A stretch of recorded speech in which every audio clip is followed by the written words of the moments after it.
Mr. Speaker, it's disturbing that Conservatives needed to ask the police to find out that the minister's statement claiming that police recommended the government invoke the Emergencies Act was in fact false.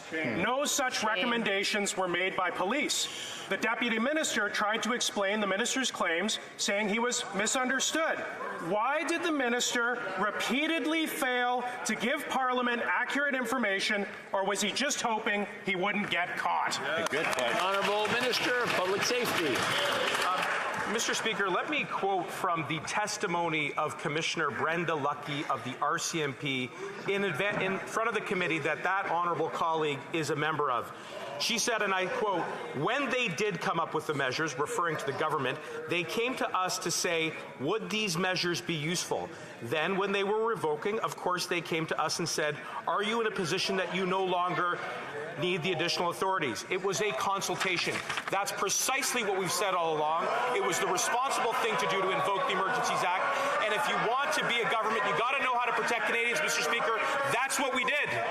The honourable member for Sturgeon, Rivera Parkland. Mr. Speaker, the minister's story keeps changing. Invoking the Emergencies Act sets a precedent for our country's history. There is no room for this government to mislead, equivocate, or to be misunderstood. Parliament was led to believe by the Minister of Public Safety that the police asked the government to invoke the Emergencies Act. But now we know that is false. Will the minister show some humility and apologize to Canadians for his inaccurate statements? Honourable Minister.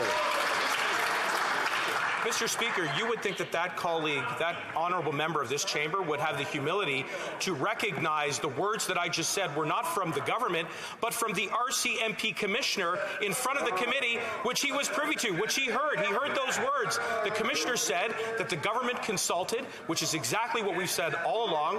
We sought the advice of law enforcement on the powers that they needed to restore public safety, Mr. Speaker. What we did in invoking the Emergencies Act was the responsible thing to do to protect Canadians' safety.